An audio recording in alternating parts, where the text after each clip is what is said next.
आज के क्लास में हम लोग जानेंगे कि ध्वनि प्रदूषण किस प्रकार से होता है, उनके कौन कौन से स्रोत है और उन्हें हमें उनसे क्या नुकसान हो रहा है।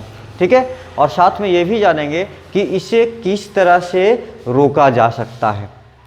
ठीक, तो सबसे पहले जानेंगे कि ध्वनि प्रदूषण किसे कहते हैं। तो जब हम प्रदूषण पढ़ा रहे थे तो उस समय ये डिफिनेशन दिए थे कि ध्वनि प्रदूषण या कोई भी प्रदूषण जो होता है उसमें अवांछित मटेरियल्स मिल जाते हैं जिसके कारण उसके बिहेवियर में चेंज हो जाता है।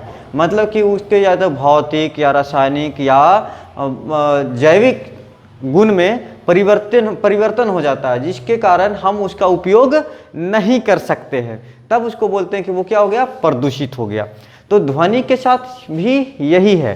ध्वनि जो होता है हम लोग को बोलने से, गाड़ी मोटर से, चलने से, ये सब चीज़ों से आवाज़ आता है। लेकिन जब हम लोग वही साउंड बहुत तेज होता है जिसके कारण हमको वो अच्छा नहीं लगता है, तब उसको हम लोग बोलते हैं क्या, कि ध्वनि प्रदूषण हो रहा है। जैसे गाड़ी मोटर चलता है तो बहुत तेज चलता है या बहुत तेज आवाज़ करता है, या फिर साउंड जब चलता है, मतलब उसका हॉर्न जब बजाता है तो हमको अच्छा लगता है। अब कान के पास आके करके पौ बस करेगा, हमको हमार जगह बजाता है कानवा के तरफ, है ना, ऐसा बोल देते हैं। ठीक है, यानी कि वो हमको अच्छा नहीं लगा। तो जब साउंड जो है उस लाउड होता है, मतलब बहुत तेज होता है, तब उसको हम लोग कहते हैं कि प्रदूषण हो गया, ध्वनि प्रदूषण हो गया। ठीक है, समझ में आया। यानी कि जो हम लोग बात कर रहे हैं, जैसे ऐसे बात कर रहे हैं तो वो ज़्यादा ध्वनि प्रदूषण नहीं हुआ। लेकिन हम चिल्ला चिल्ला के बोले या फिर बहुत तेज आवाज़ हो, तब उसको हम लोग बोलेंगे कि ध्वनि प्रदूषण हो रहा है। समझ में आया। तो ध्वनि प्रदूषण के स्रोत कौन कौन से हैं। तो ध्वनि प्रदूषण जो है वो गाड़ी मोटर के चलने से जो तेज़ आवाज़ होता है, उसके हॉर्न वगैरह से, घर में बहुत सारा, जैसे मिक्सी चलाते हैं मसाला वगैरह पीसने के लिए, तो उसमें देखिए घर बहुत तेज़ आवाज़ होता है, नहीं होता है, तो हमको अच्छा लगता है कि अच्छा लगता है, नहीं अच्छा लगता है ना। बहुत तेज़ आवाज़, जैसे कभी कभी वो बहुत तेज़ साउंड में बॉक्स बजाते रहते हैं या टीवी बजाते रहते हैं, है ना, टीवी चलाते रहते हैं, जिसके कारण साउंड पोल्यूशन होगा। अगर होता है, अगर वो तेज़ बजाने से साउंड पोल्यूशन नहीं होता तो घर में जो मम्मी पापा रहेंगे बोलेंगे अरे थोड़ा कम करो, बहुत तेज़ आवाज़ बज रहा है, नहीं बज रहा, बोलते हैं, है ना। यानी कि वो साउंड बहुत तेज है और वो किसी को भी पसंद नहीं आ रहा है, इसलिए उसको मना किया जाता है। इसका मतलब क्या हुआ, वहाँ पे हम लोग क्या कर रहे हैं, ध्वनि प्रदूषण कर रहे हैं। कल कारखाने होते हैं, बड़े बड़े मशीनें होती है जिसका आवाज़ करते हैं। जैसे ट्रेन चला, ट्रेन है तो कितना तेज़ आवाज़ करता है। एरोप्लेन चलता है तो उसका बहुत तेज़ आवाज़ होता है। तो वहाँ वो सब चीज़ें क्या है कि ये सब स्रोत है ध्वनि प्रदूषण के, यानी कि यहाँ से ध्वनि प्रदूषण उत्पन्न होता है। समझ में आ रहा है कि नहीं आ रहा है। हम लोग आसपास ही देखते हैं, सबसे फेवरेट होता है डीजे हम लोग का, है कि नहीं। अगर डीजे बजा तो क्या करता है कि बहुत तेज साउंड में बजाएगा, जिसके कारण ध्वनि प्रदूषण होता है। इसीलिए देखता होगा कि डीजे बजाने वाला को सबसे पहले पुलिस स्टेशन से जाके परमिशन लेना पड़ता है कि हम डीजे बजाना चाहते हैं, है ना। उसका लाइसेंस होता है और उस लाइसेंस में फिक्स होता है कि तुमको इससे ज़्यादा साउंड बजाने के अलाउ नहीं है, और रात्रि के 10 बजे के बाद तुम नहीं बजा सकते। लेकिन हमारे जगह सिस्टम है कि 10-12 सवेरे तक बजा रहता है ना। बजाने का कारण है ना कि जो डांस करने वाला पार्टी होता है वो रुके के नाम नहीं लेता है, क्योंकि चढ़ेले रहता है कि नहीं, तो वो रुकने का नाम नहीं लेता है। और रात में पॉल्यूशन होता है, जिस रास्ते से गली से गुजर रहा है तो जितने लोग सोए हुए हैं सबका नींद खत्म हो गया, है ना।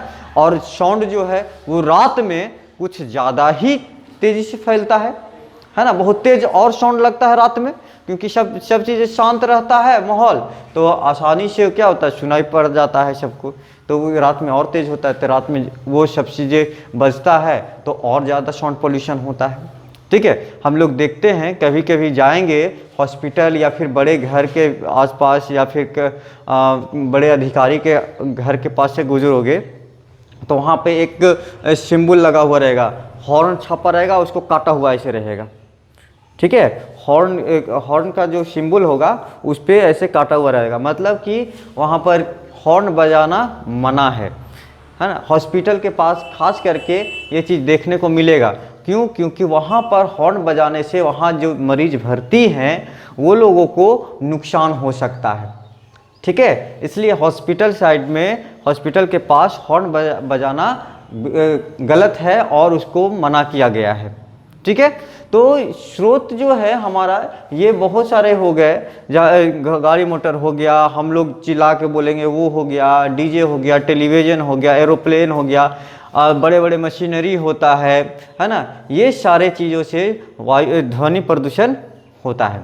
तो ध्वनि प्रदूषण जो होता है, जैसे हम बोल रहे हैं तो ये भी तो बोल सकते हैं कि आप भी तो शायद ध्वनि प्रदूषण कर रहे हैं, ये भी हो सकता है ना। बातचीत कर रहे तो वैज्ञानिकों के द्वारा ये बताया गया कि ध्वनि प्रदूषण बोलना, एक धीरे बोलना और एक तेज बोलना, दोनों बात तो बोलना ही हुआ, साउंड ही निकल रहा है। तो उसको मेजर करने के लिए क्या किया गया, उसको मापने के लिए एक उसका यूनिट बनाया गया। ठीक है, डेसिबल, यानी कि साउंड की तीव्रता को मापने के लिए डेसिबल एक मात्रक बनाया।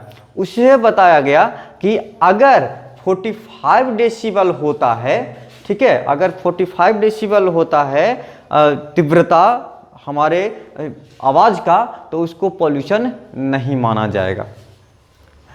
ठीक है, कितना? 45 डेसिबल, 45 डेसिबल अगर तुम्हारा साउंड है तो उसको पॉल्यूशन नहीं माना जाएगा, प्रदूषण नहीं माना जाएगा। इससे ज़्यादा अगर बजेगा तो उसको पॉल्यूशन माना जाएगा। तो हम लोग जैसे बात करते हैं तो पॉल्यूशन कम होगा, क्योंकि उसके अंडर में बात करते हैं, और एकदम फुसफुसा के बात करेगा तो पॉल्यूशन नहीं होगा। इसलिए ऐसे करके बात नहीं, ऐसे करके बात करना है कि नहीं? तो प्रदूषण नहीं होगा। चिल्ला के नहीं बोलना। अगर हम यही चिल्ला के पूरा बोलते तो वहाँ पे क्या होगा?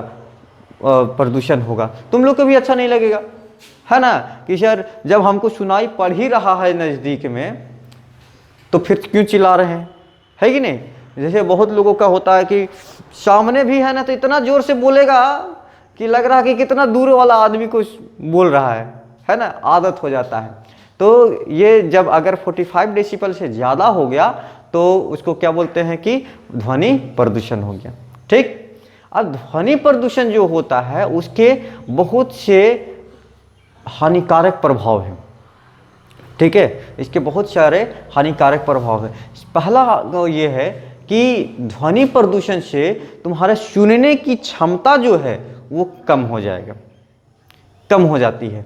ठीक है, अगर तुम कहीं पर जो इंसान हमेशा साउंड वाला जगह पर रहता है, जैसे बड़े बड़े कंपनी में मशीन चलते रहता है ना, सामान बनाने वाला, तो इसके मशीन का आवाज़ क्या होता है? बहुत तेज होता है कि नहीं होता है? अब लगातार वहीं पे काम कर रहा है 1 साल 2 साल तक, तो वो इंसान को अगर बाहर आएगा ना, तो अगर उसको बोलोगे तो वो थोड़ा ऊंचा सुनने लगेगा, मतलब उसके सुनने की क्षमता जो है ना वो कम हो जाएगी। जब तक तुम तेज नहीं बोलोगे तब तक उनको सुनाई नहीं पड़ता है। जैसे सिंपल है जी, डीजे बज रहा है, ठीक, अब वहाँ पर बहुत तेज आवाज़ हो रहा है, कान पड़ रहा है, अब वहीं से तुम साइड में हो जाओ थोड़ा दूर, तो कुछ देर के लिए तुमको, जब तक तेज आवाज़ में कोई नहीं बोलेगा ना तब तक तुमको सुनाई नहीं पड़ेगा। डीजे के पास नहीं, डीजे के दूर भी जाके अगर कोई तुमको कोई कुछ बोलता है तो वही होगा कि तुमको सुनाई नहीं पड़ेगा, मतलब सुनाई पड़ेगा लेकिन जब तक वो तेज नहीं बोलेगा तब तो तुमको सुनाई नहीं पड़ता है। ठीक है, तो यही कारण है कि उसके सुनने की क्षमता जो है ध्वनि प्रदूषण के कारण कम हो जाता है। समझ में आया? ठीक है, और उसके सुनने की क्षमता धीरे धीरे कम होते होते भी वो क्या होगा कि वो पूरे तरीक़ा से बहरा हो सकता है। ठीक है, वो पूरे तरीक़े से क्या हो सकता है? बहरा हो सकता है। समझ में आया कि नहीं आया? ठीक, तो पहला बात हो गया कि उसके सुनने की क्षमता कम हो जाएगा। अनेक तरह के उनको बीमारी हो सकता है, जैसे नींद नहीं आना, जैसे बहुत तेज साउंड में अगर कोई रहेगा ना तो वो झुंझला जाएगा, मतलब कि अगर उसको कुछ थोड़ा थोड़ा भी बात बोलोगे ना तो उसका रिएक्शन जो है वो अलग तरीके से, जैसे वो लगेगा कि हमेशा गुस्सा में है ना। साउंड पोल्यूशन के कारण उसका दिमाग जो है वो अलग तरह से काम करने लगेगा, झुंझलाहट हो जाएगा, अनिद्रा, नींद नहीं आएगा उसको, अनेक तरह की बीमारियां हो जाएगा। ठीक है, उसका माइंड जो है वो माइंड से काम नहीं करने लगता है। समझ में आ रहा है कि नहीं आ रहा है? ठीक है, तो ये सब चीज़ें हैं, जैसे कहते हैं थकान हो गया, सिर दर्द हो गया, ये सब चीज़ें उसको होना शुरू हो जाएगा।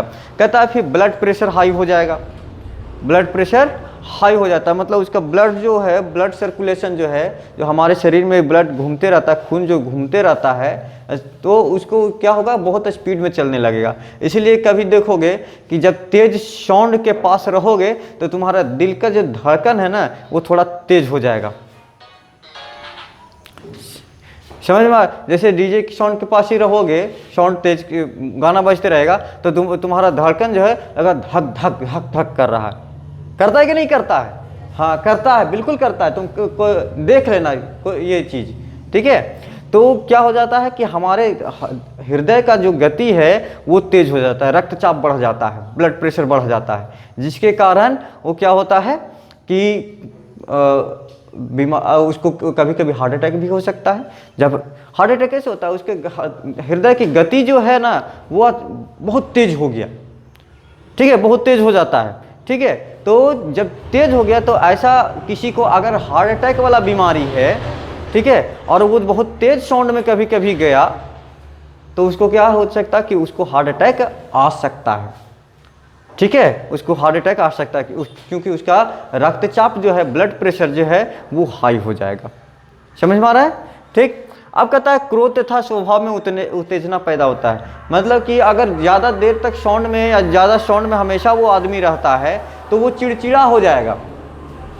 ठीक है, चिड़चिड़ा हो जाएगा कि उसको कुछ भी बोलोगे तो उसको लगेगा कि हमको गलत बोल रहा है, या फिर कुछ पूछोगे तो चिड़चिड़ा के जवाब है हमसे नहीं पूछा, भाग यहाँ से, ऐसा कुछ हो जाता है ना। इस तरह से बात करने लगेगा, वो शांत, उसका दिमाग जो है वो शांत नहीं रहेगा, बहुत उत्तेजित हो जाएगा। अगर कुछ बोलना भी है तो वो एकदम चिल्ला चिल्ला के बोलने लगेगा, ऐसा करने लगा, बिहेव उसका चेंज हो जाता है। समझ में आ रहा है? ठीक, कोई दिक्कत? फिर कहता है जनन क्षमता में भी कमी हो जाती है, यानी कि जो बच्चे जन्म लेते हैं, ठीक है, तो महिला हो या पुरुष हो, उनके जनन क्षमता में, यानी बच्चा पैदा करने की क्षमता में कमी हो जाता है, जिसके कारण कभी कभी ऐसा भी होता है कि वो किसी लेडीज को कोई भी एक बच्चा भी नहीं हो पाता है। ठीक है, या फिर एक ही बच्चा हो पाया, उसके बाद बहुत डॉक्टर को दिखाए नहीं हो पाए, तो ये सब चीज़ों की कमी हो जाता है ध्वनि प्रदूषण के कारण। समझ में आया? ठीक। फिर तंत्रिका तंत्र कमजोर हो जाता है। हमारा जो तंत्रिका तंत्र है, आँख कान नाक ये सब चीज़ें जो हमारा शरीर को चलाते हैं, ठीक है, वो मस्तिष्क जो काम करता है, वो सारे के सारे क्या हो जाएगा, काम करना सही ढंग से बंद कर देगा। ठीक है, जितने भी हमारे तंत्रिका तंत्र जैसे काम करता है शरीर का, ठीक है, वो काम करना बंद कर देगा, सही ढंग से सुनाई नहीं पड़ेगा, दिमाग हमारा कोई भी बात को पकड़ेगा नहीं, दिमाग इधर उधर भटकते रहेगा। ठीक है, एकाग्रचित नहीं हो पाएंगे, जैसे साउंड बजते रहेगा, तेज होगा तो जो कहते हैं ना, आपको पढ़ने में मन नहीं लग रहा, इधर उधर के साउंड सुनाई पड़ने लगता है, ऐसा हो जाता है, तो वो एकाग्रचित नहीं हो पाएगा, फोकस नहीं कर पाएगा पढ़ने में या कोई भी काम करने में, उसका दिमाग भटकते रहेगा इधर उधर। ठीक है, समझ में आ रहा है? तो ध्वनि प्रदूषण से ये सारी चीज़ें हानि हम लोग को पहुंचती है। अब इसको रोका कैसे जा सकता है? रोका जा सकता है, सबसे आसान है कि हम लोग जो मशीनरी यूज करते हैं उसको जब ज़रूरी हो तभी इस्तेमाल करें। फिर वो जो मशीन काम करते हैं उसको बीच बीच में ग्रीसिंग मोबिल करते रहना चाहिए, यानी कि उसको मेंटेनेंस करते रहना चाहिए। नहीं तो देखोगे कि मोटर गाड़ी वगैरह चलता है तो पूरा उसका आवाज़ कितना होता है, पूरा घरघराहट की आवाज़ होता है ना। हम लोग जैसे साइकिल ही चलाते हैं ना जी, तो साइकिल चलाते हैं तो अगर उसके चेन में मोबिल वगैरह नहीं देंगे तो काय काय टाई टाई करते रहता है, नहीं करते रहता है, आवाज़ करते रहता है। बिल्कुल करते रहता है। तो वो सब जो मशीनरी जो है वो उसको हमेशा बीच बीच में मेंटेन करने की ज़रूरत है, बड़े बड़े मशीनों को ज़रूरत है। ठीक है, समझ में आ रहा है? ठीक, तो ये था हमारा ध्वनि प्रदूषण के कैसे फैलता है, उसके क्या क्या कारण है, कहाँ से आता है और उससे कैसे रोका जाए और उनसे होने वाले कौन कौन से रोग हैं और हमें किस तरह से हानि पहुंचाता है। समझ में आया? ठीक है, अभी के लिए ये ध्वनि प्रदूषण यहीं ख़त्म होता है। अगले क्लास में हम लोग देखेंगे कि मृदा पॉल्यूशन जो है, यानी कि मिट्टी पॉल्यूशन, ये मिट्टी का प्रदूषण किस प्रकार से होता है और उसको कैसे रोका जाए। ठीक है, यहाँ तक कोई दिक्कत?